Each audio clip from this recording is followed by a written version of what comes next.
اگر آپ اپنے بچے کی تربیہ کرنا چاہتے ہیں، چاہے کلاس روم کی، چاہے معاشرے کی، چاہے پڑوس کی، چاہے اپنے گھر میں جو 3-4 بچے ہیں، بچے کا پسندیدہ انسان بننا ہوگا. اس سے پہلے کا کام یہ ہے کہ خود صحیح ہونا ہوگا، اپنا تزکیہ کرنا ہوگا. یہ تو ہے ہی، یہ تو ہے ہی. اس کو تو ظاہر سی بات ہے کہ خود ہی صحیح نہیں ہے تو پھر کیا کریں گے. اب بچے کا پسندیدہ انسان بننا ہوگا، اس سے تعلق بنانا ہوگا. تعلق، اگر آپ کا اپنے بچے سے تعلق نہیں ہے تو آپ تربیہ نہیں کر سکتے. آپ دینی معلومات تو انڈیل دیں گے، تربیہ نہیں ہوگی. دین اس کی سمجھ میں آئے گا، دین اس کی پرائیورٹی نہیں بنے گا. تصور خوف خدا دیں گے، خوف خدا نہیں دیں گے. بات سمجھ آ رہی؟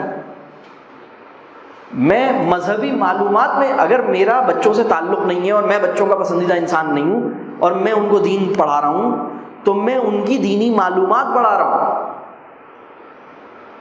لیکن دین ان کی زندگی بن جائے، میں وہ آدمی نہیں ہوں جو میں اس کام کو کر رہا ہوں. اس کے لیے مجھے تعلق میں آنا ہوگا، مجھے تعلق گہرا کرنا ہوگا، ان کا پسندیدہ انسان بننا ہوگا. تو پہلا اسٹیپ ہے relationship. Non negotiable condition of تربیہ از ریلیشن شپ. دوسری کنڈیشن ہے ریفلیکٹو کانورسیشنز، بامعنی مکالمہ.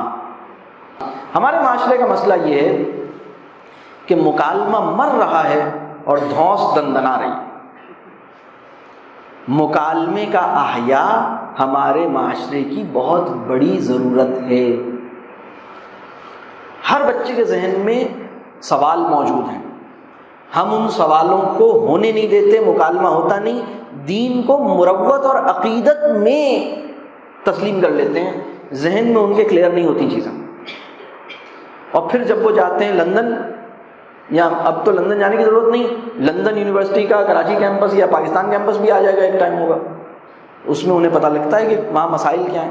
پھر ان کے پاس جواب نہیں ہوتا. یہ پوری بات سمجھ آ رہی ہے؟ تو اس کو مکالمہ کرنے، اور پھر اس کے بعد اور اس کی تیسرا لیول ہے سیلف اکاؤنٹیبلٹی. میں نے اس کے امتحان نہیں لینے، اس نے اپنے آپ کا امتحان لیتے رہنا ہے. کسی بچے کو اپنا امتحان لینے پہ اگر آپ نے آمادہ کر دیا، سیلف اسسمنٹ اور سیلف ایویلویشن، سیلف اکاؤنٹیبلٹی کی اسپرٹ، سیلف اکاؤنٹ، یعنی دیکھیں اس وقت ہمارے معاشرے میں دینی تربیہ کیسے ہو رہی ہے کہ ہم ان کے اوپر چیک رکھتے ہیں، ہم کیمرہ لگاتے ہیں، ہم اسپائنگ کرتے ہیں، ہم اس سے پوچھتے ہیں، اس سے پوچھتے ہیں، گھر میں ایک وہ بھیجتے ہیں، کیا نام ہے، چیک لسٹ، سوال نامہ، آپ بتائیں گھر پہ نماز پڑھ لی، یہ کر لیا، قرآن پڑھا، یہ کیا، اور یہ پورا فارم بھر کے ہمیں بھیجیں تاکہ ہم دیکھیں گے کہ یہ کر رہے ہیں. ہم دونوں مل کے اس پہ نظر رکھیں گے. نظر رکھنے سے تربیہ نہیں ہوتی. نظر رکھنا ایک اور ضرورت ہوتی ہے ہماری. ایک بات میں یہ نہیں کہہ رہا کہ آپ نظر نہیں رکھیں، لیکن نظر رکھنے سے تربیہ نہیں ہوگی. نظر رکھنا آپ کی ایک اور ضرورت ہے. نظر رکھنا اس لیے ضرورت ہے کہ بھائی آپ کی ذمہ داری ہے کہ کوئی غلط چیز نہ ہو، لیکن نظر رکھنے کے عمل کو تربیہ کا ضامن سمجھ لینا حماقت ہے. بات کلیئر ہو رہی ہے؟